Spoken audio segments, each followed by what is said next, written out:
ओम नमः शिवाय। हर हर महादेव।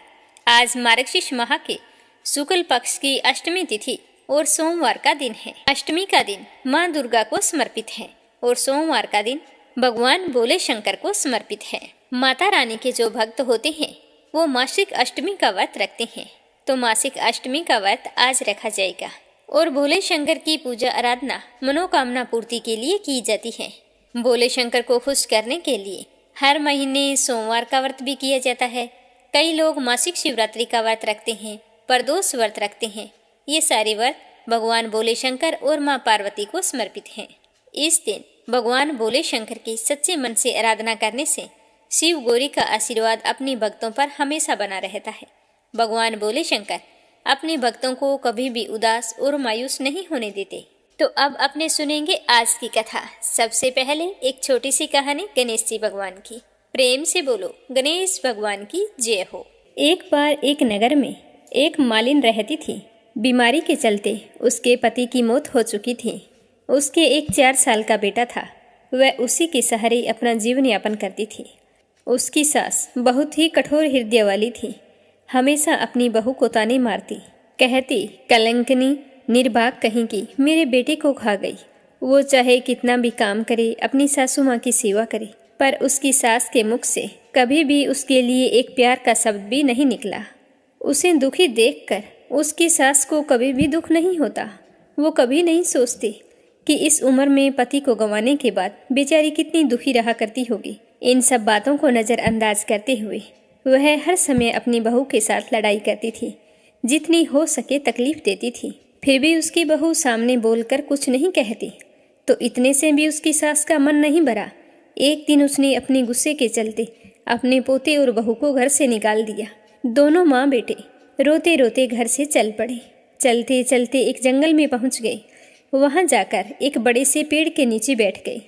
वहाँ से थोड़ी ही दूरी पर एक गणेश जी का मंदिर था। वहाँ पर बहुत सारे लोग गणेश जी के दर्शन करने आते, वहाँ प्रसाद चढ़ाते और फिर वहाँ मौजूद लोगों को बांट देते। तो वो माँ बेटे दोनों गणेश जी के मंदिर में गए। वहाँ जाकर उसकी माँ कहने लगी कि गणेश जी महाराज, मुझसे ऐसी क्या गलती हो गई जिसकी मुझे आप इतनी बड़ी सज़ा दे रहे हैं।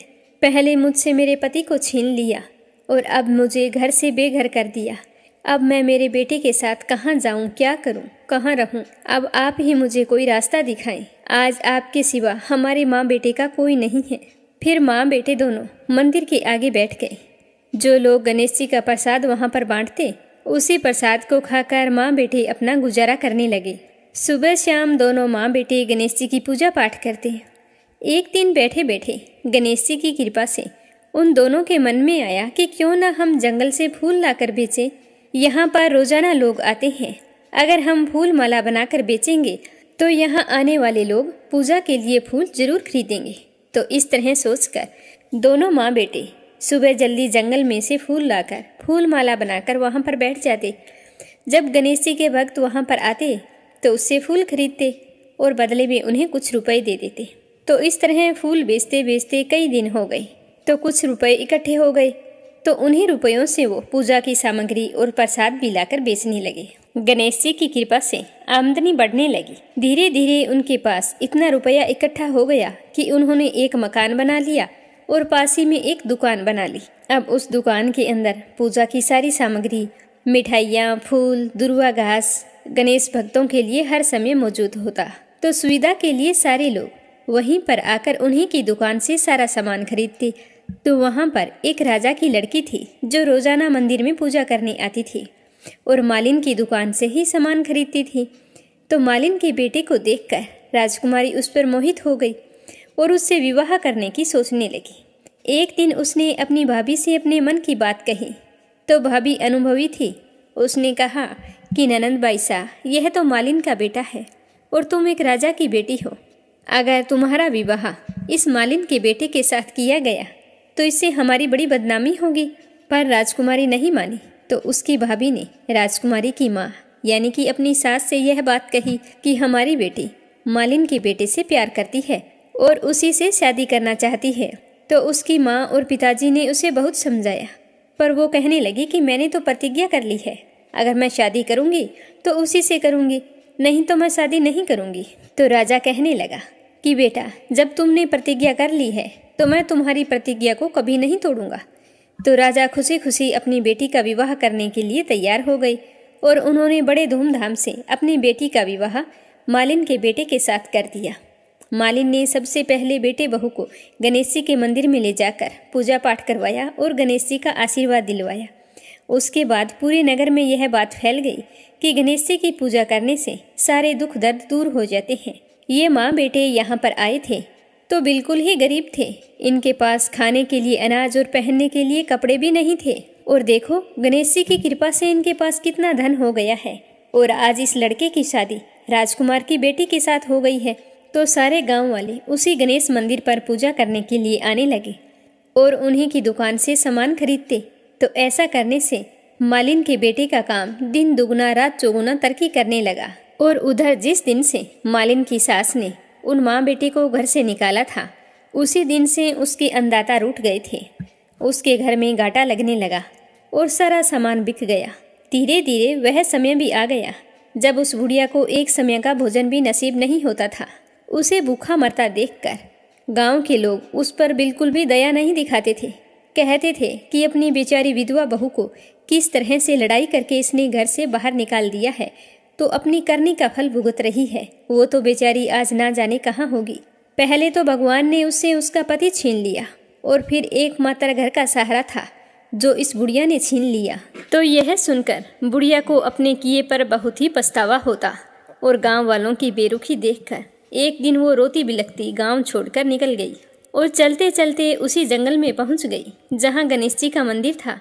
वहां पहुंचकर मालिन के बेटे से कहने लगी कि बेटा, मैं तो कई दिनों से भूखी हूँ, मुझे 2 वक्त की रोटी दे दिया करो, इसके बदले में मैं तुम्हारा सारा काम कर दूंगी। तो लड़के को दया आ गई और उसने उसे काम पर रख लिया। उसने अपने दादी को नहीं पहचाना और उसने उस बुढ़िया को भोजन करवाया। फिर बुढ़िया काम पर लग गई। जैसे ही शाम हुई तो मालिन घर आई। उसने अपनी सास को देखते ही पहचान लिया और कहने लगी कि सासू माँ, आप यहाँ कैसे? तो सास ने पोते की तरफ इशारा करके कहा कि मेरी इस सेठ के यहाँ नौकरी लग गई है। तो उसकी बहू कहने लगी कि सासू माँ, आप ये कैसी बातें कर रही हो? ये आपका पोता है और ये घर भी आपका है। यहाँ आपको काम करने की क्या जरूरत है? जब आपने हमें घर से निकाला था तब गणेश जी भगवान ने हमारी रक्षा की थी। तो यह देखकर वो बुढ़िया बड़ी ही हैरान हुई और अपनी बहू से कहने लगी कि बेटा, मुझसे गलती हो गई, मैंने मेरे करने का फल भोग लिया है। तुम्हें घर से निकालने के बाद घर में जो कुछ था सब कुछ नष्ट हो गया। मुझे तो खाने के लिए अन्न का एक दाना तक नसीब नहीं होता था और ऊपर से सारे गांव वालों ने मुझसे मुख मोड़ लिया। तभी तो मैं घर छोड़कर निकल गई। बेटा, मुझे मेरी करनी पर बहुत ही पछतावा हो रहा है, तुम मुझे माफ़ कर दो। तो उसकी बहू कहने लगी कि माँ जी, कभी माँ भी अपने बच्चों से माफ़ी मांगती है? जो हुआ सो हुआ, उसे भूल जाओ और खुशी खुशी अपने पोते का सुख देखो। तो वह बुढ़िया सोचने लगी कि मेरी बहू कितनी अच्छी है और मैं इसे कभी भी पहचान नहीं सकी। आज मेरे पास कुछ नहीं है और इसके पास सब कुछ है, फिर भी ये देखो मुझे कितनी प्रेम पूर्वक अपने घर में रखकर मान सम्मान दे रही है। ऐसा सोचते हुए उस बुढ़िया की आंखों से खुशी के आंसू चल पड़े। हे गणेश जी महाराज, जैसा सुख आपने मालिन को दिया वैसा सुख सबको देना। जो आपकी इस कथा को पूरे श्रद्धा भाव से सुने उसकी सारी मनोकामनाएं पूर्ण करना। बोलो गणेश जी भगवान की जय हो। अब अगली कहानी अपने सुनेंगे भगवान भोले शंकर की। तो इस कथा को श्रद्धा भाव से पूरा सुनना। कमेंट बॉक्स में भोले शंकर का जयकारा जरूर लगाना। बोलो भोले शंकर की जय हो। पुराणों के अनुसार जब ब्रह्मा और विष्णु में विवाद हुआ, दोनों एक दूसरे को अपना पुत्र बता रहे थे। यानी कि विष्णु जी कह रहे थे कि ब्रह्मा मेरा पुत्र है, उनका जन्म मुझसे हुआ है, और ब्रह्मा कह रहे थे कि विष्णु का जन्म मुझसे हुआ है। तो इस बात को लेकर दोनों में विवाद बढ़ गया। कहते हैं कि उसी समय उन दोनों के मध्य में एक अग्नि स्तंभ प्रकट हुआ, जिसने उन दोनों से कहा कि आप दोनों में से जो भी इस अग्नि स्तंभ का ओर या छोर पता लगा लेगा वही बड़ा होगा, वही सर्वत्र पूज्य होगा। तो यह सुनते ही ब्रह्मा ने एक हंस का रूप धारण किया और विष्णु जी ने एक वराह का रूप धारण किया। पितामह ब्रह्मा जी ने ऊपर और विष्णु जी ने नीचे की ओर प्रस्थान किया। एक समय आने के बाद श्री हरि विष्णु ने मान लिया कि इस अग्नि स्तंभ का कोई अंत नहीं है। किंतु ब्रह्मदेव किसी भी कीमत पर अपनी प्राज्ञा मानने को तैयार नहीं थे। कुछ ऊपर पहुंचने पर उन्हें वहां पर केतकी नाम का एक पुष्प मिला, तो उन्होंने उससे कहा कि यदि तुम मेरा समर्थन करो, अगर तुम मेरा समर्थन करती हो तो मैं तुम्हें सबसे महत्वपूर्ण पुष्प की उपाधि प्रदान करूंगा। तो केतकी ने यह सुनकर पितामह ब्रह्मा जी की बात स्वीकार कर ली। तो पितामह केतकी के फूल को लेकर नीचे आ गए। आते ही जब अग्नि स्तंभ ने उनसे पूछा कि क्या आप दोनों में से किसी को मेरा ओरिया छोर मिला, तो भगवान श्री हरि विष्णु ने तो मना कर दिया कि मुझे तो आपका अंत कहीं नहीं मिला। परंतु ब्रह्मदेव ने कहा कि हाँ, मुझे मिला है, और अपनी बात सच्ची साबित करने के लिए केतकी के पुष्प को प्रस्तुत कर दिया। केतकी ने भी पितामह ब्रह्मा जी के कहे अनुसार समर्थन किया। तब उस अग्नि स्तंभ ने एक पुरुष की आकृति ग्रहण की और प्रकट हो गई महाकाल महारुद्र भगवान शिव। उन्होंने पितामह से कहा कि आप असत्य बोल रहे हैं। मैं आपको श्राप देता हूँ कि आप अपनी असत्य भाषा के लिए कभी भी पूजे नहीं जाएंगे। केतकी के फूल ने आपका समर्थन किया है, तो उसे भी मैं श्राप देता हूँ कि मेरी पूजा में केतकी का फूल नहीं चढ़ाया जाएगा। तब पितामह ने क्रोधित होकर भगवान रुद्र को अपशब्द कहने शुरू कर दिए और स्वयं को बड़ा बताने लगे। उस समय ब्रह्मदेव कहा जाता है कि पंचमुखी होते थे। तब भगवान शिव को आभास हुआ कि पितामह में अहंकार आ रहा है, और सृष्टि की रचना में यदि सृष्टि रचना से पूर्व ही अहंकार व्याप्त हो गया तो असमय ही संपूर्ण सृष्टि अहंकार के भाव से ग्रसित हो जाएगी। इसीलिए उन्होंने अहंकार रूपी पितामह के उस 5वें सर को काटने का निर्णय लिया। परंतु इसमें एक समस्या थी, क्योंकि भगवान शिव जानते थे कि यदि उन्होंने पितामह का सर काटा तो उन्हें ब्रह्म हत्या का दोष लगेगा। ब्रह्म हत्या का दोष लगते ही त्रिमूर्ति से अलग हो जाएंगे और सभी जगह असंतुलन व्याप्त हो जाएगा। तो इसी कारण सोचते सोचते सर्वसमर्थ भगवान रुद्र ने अपने ही अंश से एक ऐसे विकराल गण को उत्पन्न किया जो कृष्ण वर्ण के थे, अस्थियों के आभूषण से सुशोभित थे। उस दिव्य पुरुष को देखकर, उनकी गर्जना को सुनकर ऐसा लगता था मानो लाखों भयानक काले मेघों ने जीवंत रूप लेकर गर्जना की हो, और उनकी जटाएं देखकर ऐसा प्रतीत होता था मानो असंख्य भयानक विषधर हो। उनके मस्तक पर श्वेत त्रिपुंड की 3 रेखाएं ऐसी लग रही थी जैसे चंद्रमा ने उनके ललाट पर सुशोभित होने के लिए स्वयं को 3 टुकड़ों में विभक्त कर दिया हो। उन परम उग्र देवता की लंबी भुजाएं ऐसी लगती थी मानो लोह स्तंभ हो। भयानक अष्ट महानाग जिनका यज्ञोपवीत बने इतरा रहे थे। कमर पर बंधे मोटे मोटे घुंघरुओं की ऐसी आवाज आ रही थी जिससे हृदय विदीर्ण हो जाए। उस महाकाय महाबाहु गण को भगवान शिव ने स्पष्ट शब्दों में कहा कि ब्रह्मदेव के 5वें सर को काट डालो। इतना सुनते ही उस वीर ने आव देखा न ताव अपने नाखून के एक ही प्रहार से पितामह ब्रह्मा जी का 5वां सर उखाड़ लिया, परंतु वो सर उनके हाथ में ही चिपक गया। जब उन्होंने भगवान शिव से इसका कारण पूछा तो उन्होंने उनसे कहा कि ये केवल ब्रह्मा का सिर नहीं है, अपितु ब्रह्म हत्या है। इस ब्रह्म हत्या के फलस्वरूप तुम्हें श्रापित होना पड़ेगा। तुमने पितामह के सर को काटकर इस सृष्टि की अहंकार से रक्षा की है, अतः आज से तुम्हारा नाम भैरव होगा। अब तुम जाओ और इस ब्रह्मा के सिर को लेकर सृष्टि में विचरण करो, और जहाँ भी ये सिर तुम्हारे हाथ से छूटकर गिर जाए वहीं तुम रुक जाना और स्थापित हो जाना। उसके बाद भैरव ने उस सिर को हाथ में लेकर सृष्टि के चक्कर लगाने शुरू कर दिए। वो सारी सृष्टि के अनंत काल तक भ्रमण करते रहे, परंतु कहीं भी वो सर उनके हाथ से नहीं छूटा। परंतु सृष्टि के चक्कर लगाते लगाते उनकी गति इतनी तीव्र हो गई कि वो समय से भी आगे निकल गई।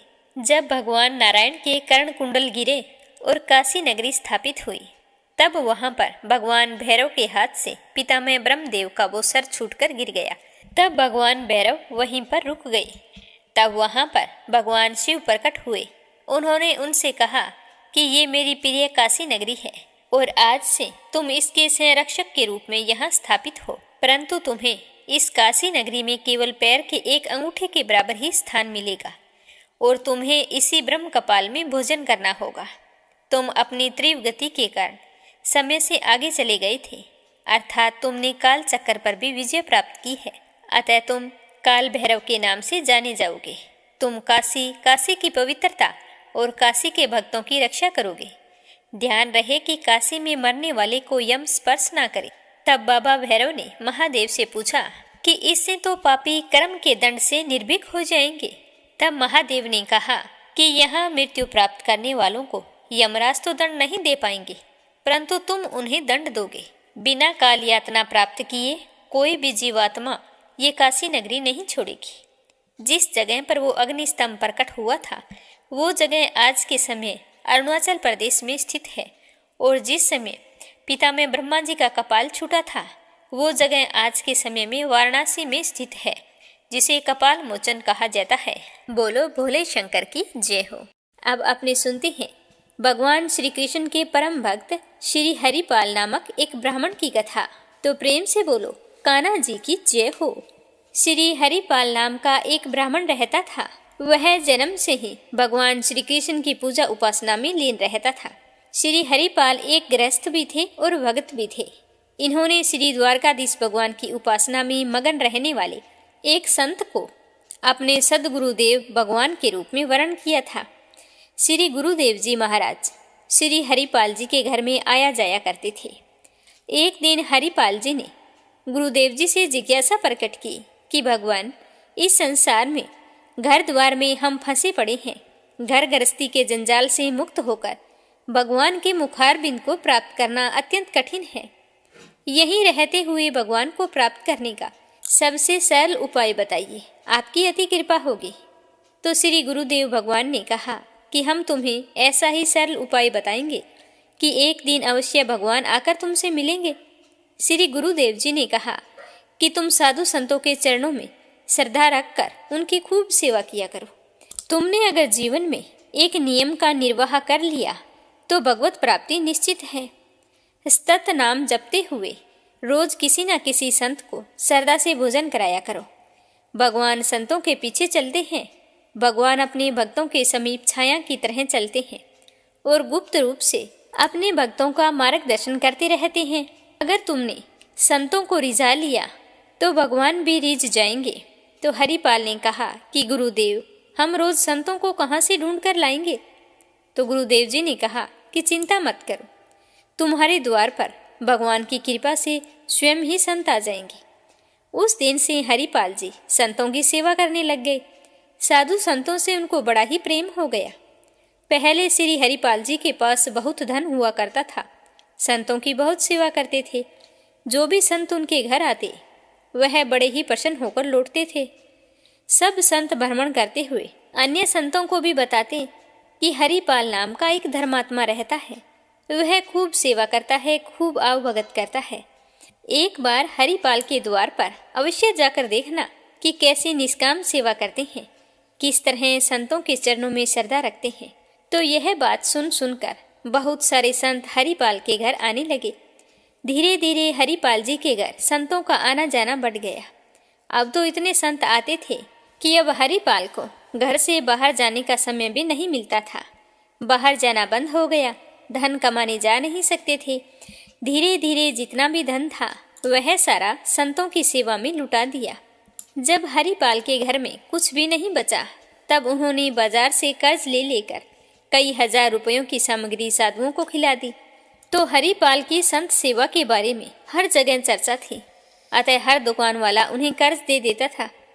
लगभग हर दुकान से हरिपाल जी ने कर्ज ले लिया था, परंतु जब कर्ज इतना बढ़ गया तो कोई भी कर्ज देने को तैयार नहीं हो रहा था। जब उसे हर तरफ से पैसा मिलना बंद हो गया तो हरिपाल ने सोचा कि अब क्या करूं? साधु संतों की सेवा तो बंद नहीं कर सकता। ऐसा करता हूँ, चोरी करना शुरू कर देता हूँ। दिन में साधु संतों की सेवा किया करूंगा और रात में चोरी किया करूंगा। तो हरिपाल जी तो बहुत बलवान थे। वे सोचते थे कि यह भगवान और संतों से विमुख लोग दान धर्म तो करते नहीं हैं और ना ही भजन करते हैं। भगवान से विमुख लोगों का धन यदि चोरी करके संत सेवा की जाए तो इन भगवत विमुखों का अन्न संतों के पेट में जाएगा। इस तरह से इन भगवत विमुख लोगों का भी कल्याण हो जाएगा और संतों की सेवा भी होती रहेगी। अब जब भी हरिपाल जी चोरी करते तो ध्यान रखते कि भगवान से विमुख लोगों का ही धन लेना है। जो भक्त, वैष्णव, संत आदि दिखाई पड़े तो उस व्यक्ति का धन चोरी नहीं करते थे।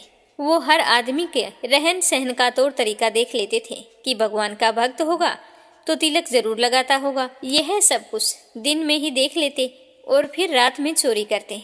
अब दिन में देखने के लिए साधु संतों की सेवा में हरिपाल को समय नहीं मिलता, तो वो थोड़ी देर के लिए वह सारा कार्यभार अपनी पत्नी को सौंप कर जाते थे और घूम घूम कर देख लेते थे कि किसके घर में भगवान की सेवा नहीं होती, कहाँ भगवान का भजन नहीं होता।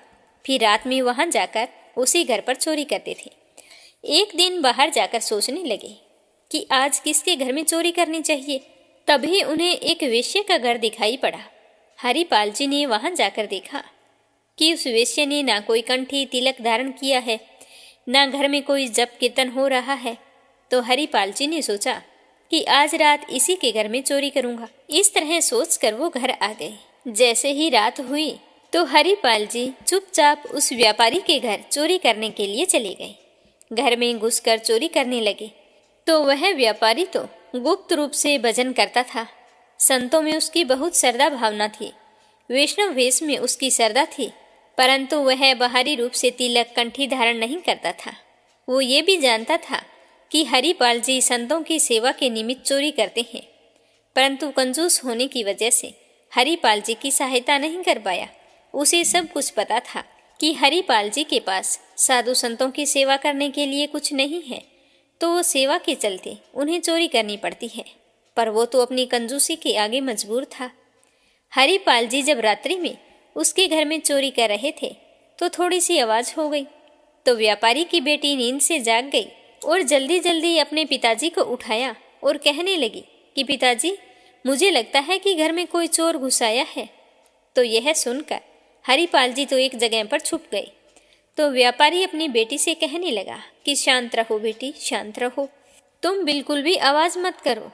यहाँ श्री हरिपाल के अलावा चोरी कौन कर सकता है? इस नगर में वही तो चोर है। हमारा परम सौभाग्य है कि हरिपाल जी हमारे घर चोरी करने पधारे हैं। कंजूसी के कारण हम उन्हें धन तो दे नहीं पाए, परंतु अब हमारा धन संतों की सेवा में लगेगा। तुम शांति से जाकर सो जाओ। अगर ज्यादा बोली तो संतों की सेवा में विघ्न हो जाएगा। तो वो बाप बेटी सो गए, परंतु हरिपाल जी उनकी बातें सुन रहे थे।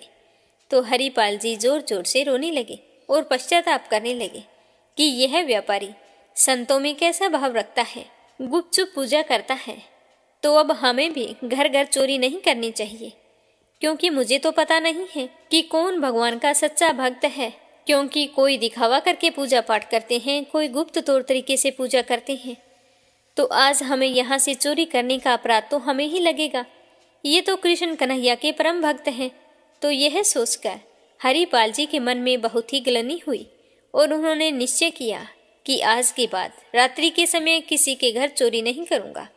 जिस चादर में हरिपाल जी के पास चोरी का सामान था, वो भी हरिपाल जी व्यापारी के घर ही छोड़ गए। व्यापारी जान गया कि यह चादर संत हरिपाल जी की है। प्रसाद रूप में उसने उस चादर को स्वीकार किया और मस्तक से लगा लिया। सतत नाम जप और संत सेवा से हरिपाल जी सिद्ध महात्मा हो गए।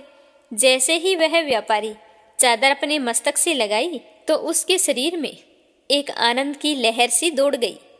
इससे पहले वह संत और भगवान में श्रद्धा तो रखता था, परंतु प्रत्यक्ष सेवा कभी नहीं करता था।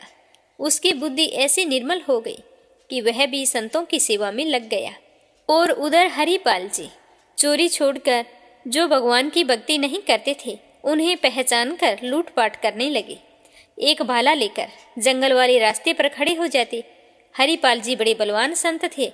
वो मार्ग में देखते रहते थे कि कौन राम कृष्ण आदि भगवान के नाम नहीं लेता, उसी को लूट लेते थे।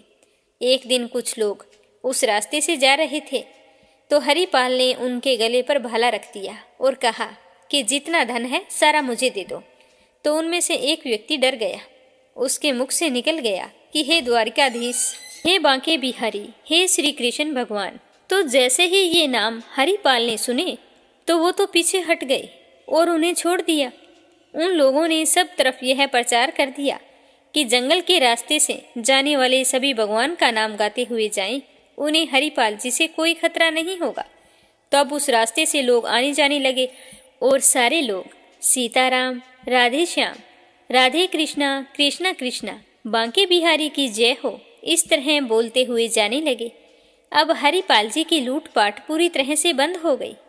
एक दिन द्वार पर बड़ी सी संत मंडली आ पहुंची। अब संतों का सत्कार कैसे करें? अपनी पत्नी से यही बातचीत कर रहे थे कि घर में कोई भी सामग्री नहीं है, संतों की सेवा कैसे करेंगे? तो वे दोनों पति पत्नी भगवान का स्मरण करने लगे। भक्त हरिपाल जी को चिंतित जानकर द्वारिका में श्री रुक्मिणी जी के महल में विराजमान भगवान श्री कृष्ण सोच में पड़ गए, क्योंकि हरिपाल की सेवा निष्ठा ने भगवान का मन हर लिया था। तो भगवान श्री कृष्ण ने बड़े ही मूल्यवान वस्त्र आभूषण धारण किए और सेठ का रूप बनाया और चलने लगे। तो श्री रुक्मिणी जी ने पूछा कि प्रभु, सेठ बनकर आज कहाँ जा रहे हैं? इतने सारे आभूषण तो पहनकर आप कहीं जाते भी नहीं हैं। तो प्रभु बोले कि हमारा एक प्रेमी भक्त है, उसी के पास जा रहा हूँ। तो रुक्मिणी जी सोचने लगी कि ऐसा कौन सा भक्त है जिनके यहाँ इतने सज धज के जा रहे हैं। रुक्मिणी जी ने कहा भी मैं भी आपके साथ चलूं। तो भगवान ने कहा कि आओ, परंतु श्रृंगार में कोई कमी ना करना, बहुत सारे सुंदर आभूषण धारण करो और हमारे साथ चलो। तो भगवान ने रुक्मिणी जी से कहा कि हम एक ऐसे भक्त के यहाँ जा रहे हैं, वहाँ कोई भगवत चर्चा न होने पाई, केवल व्यापार वस्त्र आभूषण के बारे में ही बातें करते रहना। तो रुक्मिणी जी सोचने लगी कि ऐसा कौन सा भक्त है जो भगवान की चर्चा से चिढ़ता है। तो दोनों सेठ सेठानी का रूप धारण किए हरिपाल भक्त के द्वार पर पहुंच गए और आवाज लगाई। तो हरिपाल जी बाहर आए।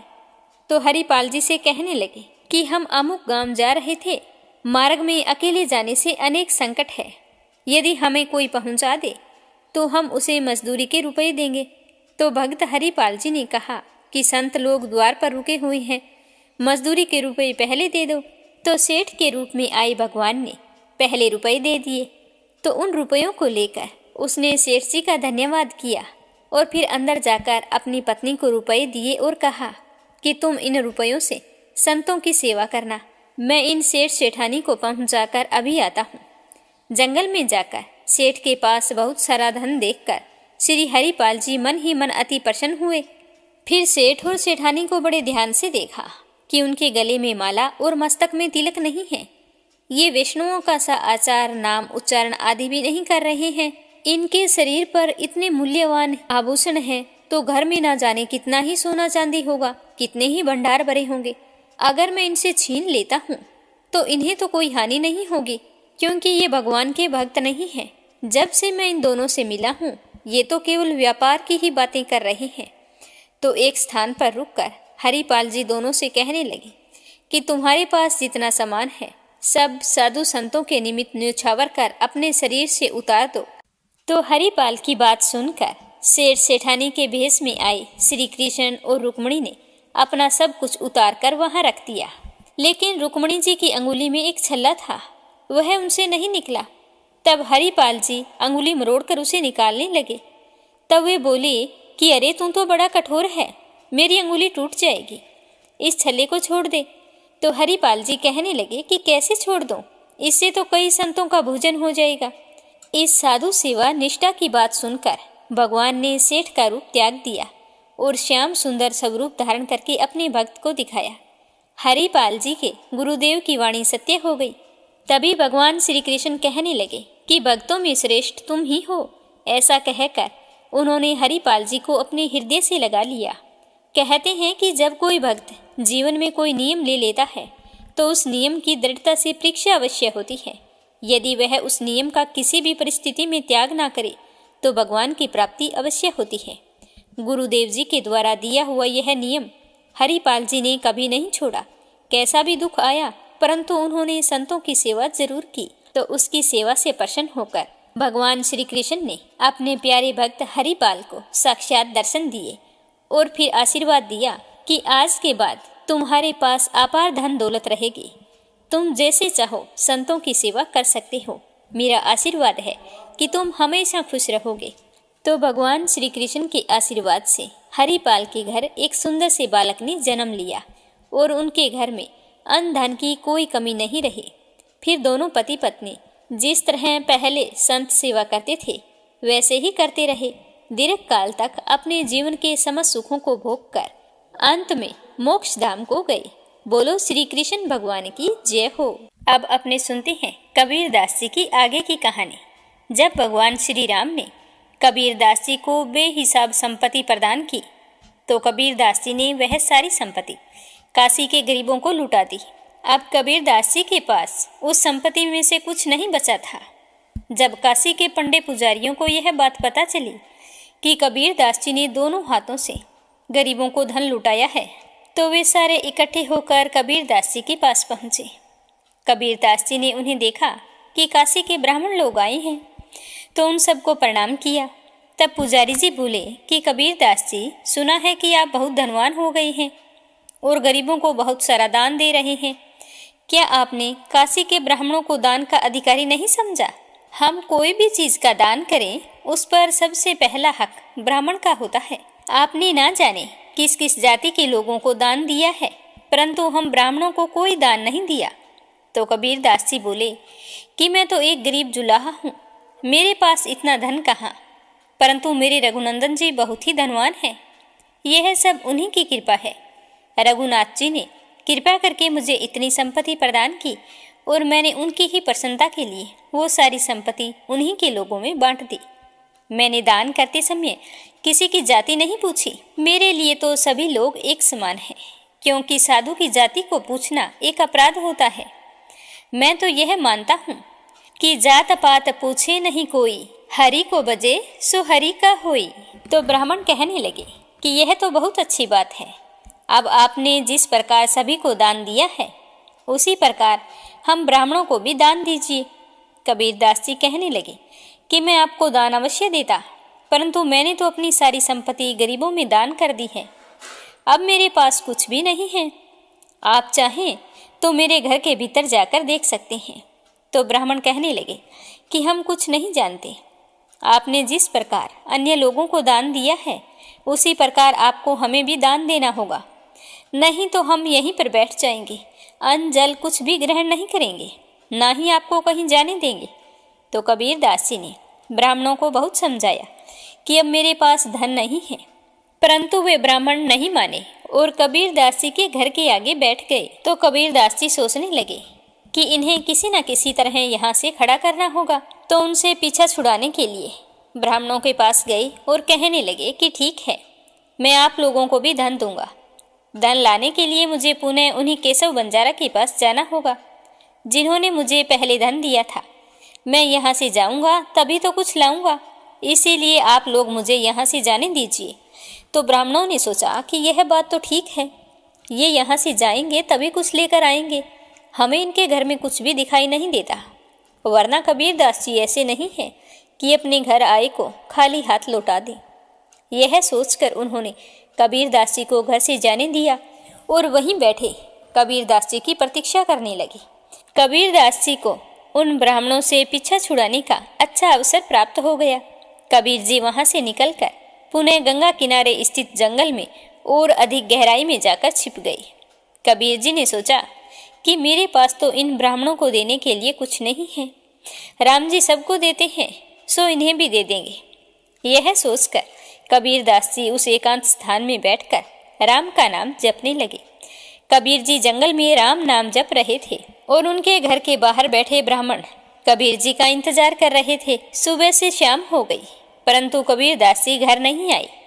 घर पर बैठे उन पुजारियों को लगने लगा कि कबीर दास जी झूठ बोलकर चले गए हैं। उनमें से कुछ लोग कबीर दास जी को भला बुरा कहने लगे।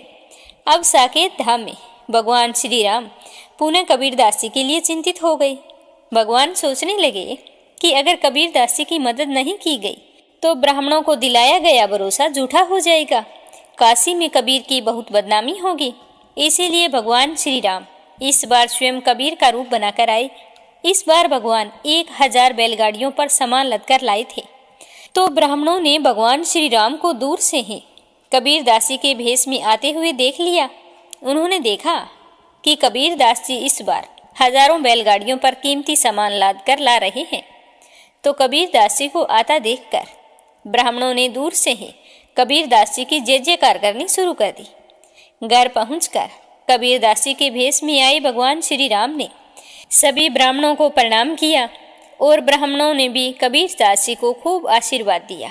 इसके बाद कबीरदास जी ने सभी को दान देना शुरू किया। प्रत्येक ब्राह्मण को कई किलो अनाज, घी, तेल, दाल, रेशमी वस्त्र, ऊपर से 5-5 सोने की मुद्राएं प्रदान की। कबीरदास जी के रूप में आए भगवान श्री राम ने ब्राह्मणों के साथ साथ काशी के सभी लोगों को उपहार प्रदान किया। काशी का कोई नागरिक अछूता नहीं रहा। भगवान ने सभी को दोनों हाथों से धन लुटाया। कबीरदास जी के द्वारा धन बांटने का यह कार्यक्रम 2-3 दिन तक चलता रहा। उस समय काशी नगरी में कोई भी गरीब नहीं था। कबीरदास जी ने सभी को अन्न, वस्त्र और धन बांटकर धनवान बना दिया था। इससे पूरी काशी नगरी में कबीरदास जी की जय जयकार होने लगी।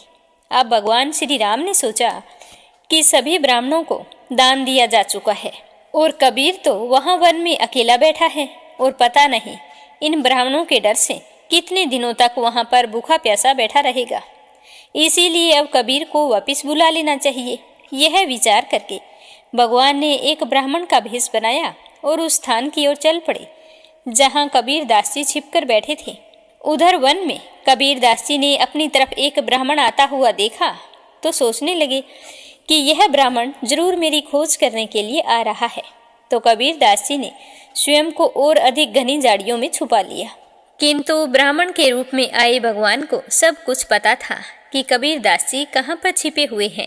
तो वे उसी झाड़ी के पास आकर खड़े हो गए और कहने लगे कि यह झाड़ी के पीछे कौन छिपा है। तो कबीरदास जी ने कोई उत्तर नहीं दिया।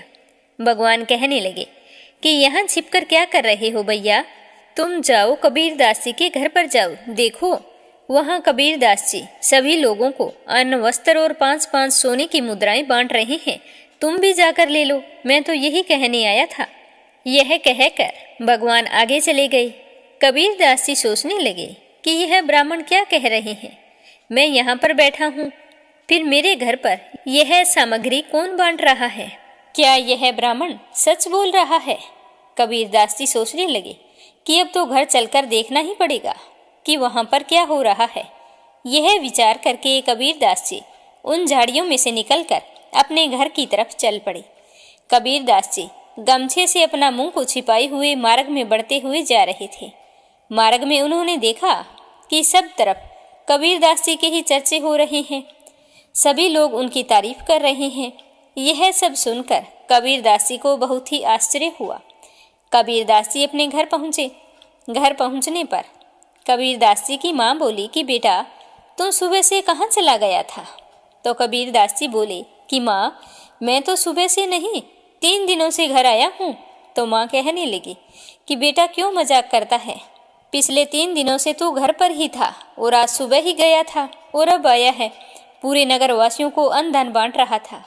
तो कबीरदास जी कहने लगे कि माँ मैं सच कह रहा हूँ, मैं तो ब्राह्मणों को बहलाकर यहाँ से चला गया था और छुपकर 3 दिनों से गंगा के उस पार जंगल में बैठा हुआ हूँ और आज 3 दिनों बाद लौटा हूँ। तो उसकी माँ कहने लगी कि बेटा मेरे सामने तो तू 3 दिनों से यहीं पर था, तू इतना सारा धन लेकर आया था और तूने खुद उन ब्राह्मणों को धन बांटा था और बाद में समस्त नगरवासियों को भी धन बांट रहा था। तो अपनी माँ की बात सुनकर कबीरदास जी को सब कुछ समझ में आ गया कि मेरे रूप में मेरे भगवान श्री राम आए थे और नगरवासियों को यह सामग्री बांट रहे थे। तो कबीरदास जी कहने लगे कि माँ मैं सच बोल रहा हूँ, मैं तो 3 दिनों से जंगल में छुपा हुआ था। माँ मैं समझ गया हूँ कि मेरे रूप में मेरे रघुनंदन ही आए थे और नगरवासियों को धन बांट रहे थे।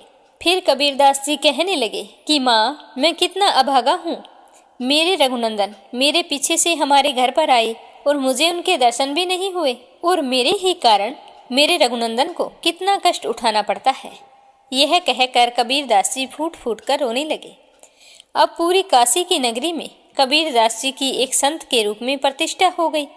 लोग सोचते थे कि वैसे तो कबीरदास जी गरीबी में जीवन यापन करते हैं, परंतु जब दान करने को आते हैं तो पूरे नगर को धन लुटाते हैं। पता नहीं इतना सब कुछ धन वो कहाँ से और कैसे लेकर आते हैं। यह सोचकर सारे नगरवासी कबीरदास जी को एक चमत्कारी संत मानने लगे और दूर दूर से भक्तजन उनके दर्शनों के लिए आने लगे। ये था आज का अध्याय। कल के अध्याय में सुनेंगे कि आगे क्या हुआ। अब अपने सुनते हैं लप्सी और तपसी की कहानी। प्रेम से बोलो लप्सी तपसी की जय हो। प्राचीन समय की बात है, एक गांव में लप्सी और तपसी नाम के दो भाई रहा करते थे। तपसी हमेशा भगवान की सेवा में लीन रहता था, लेकिन लप्सी हमेशा सवा सेर लापसी बनाता, भगवान को भोग लगाकर फिर स्वयं भोजन कर लेता। दोनों भाइयों का यही नियम था। एक दिन दोनों भाइयों में बहस छिड़ गई कि कौन बड़ा है। तो लप्सी कहने लगा कि मैं बड़ा हूँ, क्योंकि मैं तो लापसी बनाकर भगवान को रोजाना भोग लगाता हूँ। मैं कभी भी भगवान को भूखा नहीं रहने देता। तो तपसी कहने लगा कि मैं बड़ा हूँ, क्योंकि मैं सारा दिन भगवान की तपस्या करता हूँ। तो इस तरह करते करते दोनों जोर जोर से लड़ने लगे। तभी वहाँ से नारद मुनि गुजर रहे थे। उन दोनों को लड़ते हुए देखा तो उनके पास आए और लड़ने का कारण पूछने लगे। तो तपसी कहने लगा कि हे देव ऋषि, आप ही बताइए कि कौन बड़ा है। मैं कहता हूँ कि मैं बड़ा हूँ। लप्सी इस बात को मानने के लिए तैयार नहीं है। ये कहता है कि मैं बड़ा हूँ। तो दोनों की बात सुनकर नारद मुनि कहने लगे कि मैं इसका फैसला तो कर दूंगा, लेकिन कल करूंगा। कल सुबह जल्दी आऊँगा और आपको बता दूंगा कि तुम दोनों में से कौन बड़ा है। तो अगली सुबह तपसी रोजाना की तरह नहा धोकर पूजा करने के लिए जा रहा था। तो रास्ते में उसे 1.25 करोड़ की एक अंगूठी मिली, जो नारद जी ने उसके आगे फेंकी थी। तो तपसी ने जल्दी जल्दी इधर उधर देखा और अंगूठी को उठा लिया और तपस्या करने बैठा तो अपने पैर के नीचे दबाकर बैठ गया। लप्सी रोजाना की तरह स्नान करके आया और 1.25 सेर लापसी बनाई। पहले भगवान को भोग लगाया, फिर स्वयं लापसी जीमने के लिए बैठ गया। तभी वहां पर नारद जी आ गए और कहने लगे कि लप्सी बड़ा है। तो तपसी कहने लगा कि इसका क्या कारण हो सकता है, ये कैसे बड़ा है, ये कभी पूजा पाठ नहीं करता है। तो नारद जी कहने लगे कि इसके मन में लालच नहीं है, जो भी करता है बड़े ही श्रद्धा भाव से करता है। इसका नियम है कि रोजाना भगवान को भोग लगाना। इसका नियम कोई भी भंग नहीं कर सकता, लेकिन तुम्हारा नियम भंग हो चुका है। तो तपसी कहने लगा कि कैसे, मैं नियम से रोजाना भगवान की पूजा करता हूँ। तो नारद मुनि कहने लगे कि तुम खड़े होकर अपना पैर उठाओ। तो तपसी जैसे ही खड़ा हुआ तो उसके पैर के नीचे 1.25 करोड़ की अंगूठी पड़ी थी। तो नारद जी कहने लगे कि तूने इसे चुराया है, जिससे तेरी तपस्या भंग हो गई है। तपसी हाथ जोड़कर नारद जी के सामने खड़ा हो गया और कहने लगा कि मुझसे गलती हो गई। आज के बाद मैं ऐसी गलती कभी नहीं करूँगा। मैंने बहुत ही सच्चे मन से पूजा की है। आप ही मुझे बताइए कि मुझे मेरी पूजा का फल कैसे मिल सकता है। मैं आपसे वादा करता हूँ कि आज के बाद मैं कभी चोरी नहीं करूँगा। तो उस तरह उसके दीन वचन सुनकर नारद जी को उस पर दया आ गई और नारद जी कहने लगे कि तेरी तपस्या का फल कार्तिक स्नान करने वाला ही दे सकता है। तो तपसी पूछने लगा कि वो कैसे। तो नारद जी ने बताया कि कार्तिक माह में कार्तिक स्नान करके जो भी सारी कहानियाँ सुनकर तुम्हारी कहानी नहीं सुनेगा, तो उसके कार्तिक स्नान का पुण्य फल उससे छूटकर तुम्हें मिलेगा। अगर कोई दिए से दिया जलाएगा तो उसका पुण्य फल भी तुझे ही मिलेगा। अगर घर की सारी साफ सफाई करके दहलीज की सफाई नहीं करेगा तो उसका पुण्य फल भी तुझे ही मिलेगा। रोटी सारी बना ले, लेकिन गाय और कुत्ते की रोटी ना बनाए तो उसका पुण्य फल भी तुझे ही मिलेगा। और घर पर बहन सुवासिनी आने पर उसे सूट साड़ी तीवल जो कुछ भी देते हैं, भेंट स्वरूप अगर कुछ पैसे नहीं देंगे तो उसका पुण्य फल भी तुझे ही मिलेगा। तो इस तरह नारद जी ने तपसी को पुण्य प्राप्ति का मार्ग बताया, जिसे सुनकर तपसी बहुत ही प्रसन्न हुआ और भगवान की पूजा में लीन हो गया। तभी से कहा जाता है कि हर व्रत कथा और कहानी के बाद में लप्सी तपसी की कहानी जरूर सुननी चाहिए। इस कहानी को सुने बिना हमें चाहे कार्तिक का महीना हो या वैशाख का महीना हो, हमें उसके स्नान का पुण्य फल नहीं मिलता है। जब कहानी समाप्त हो जाती है तो इस तरह से कहना चाहिए कि लप्सी का फल लप्सी को मिले, तपसी का फल तपसी को मिले। हमारी कहानी का, हमारे पूजा पाठ और हमारे व्रत का पुण्य फल हमें मिले। बोलो लप्सी तपसी की जय हो। कथा समाप्त होते ही कमेंट बॉक्स में भगवान श्री कृष्ण की जय हो, मर्यादा पुरुषोत्तम भगवान श्री राम की जय हो जरूर लिखें। कल फिर मिलेंगे अगली कहानी के साथ। तब तक आप सभी की मंगल कामना के साथ ओम नमः शिवाय। हर हर महादेव।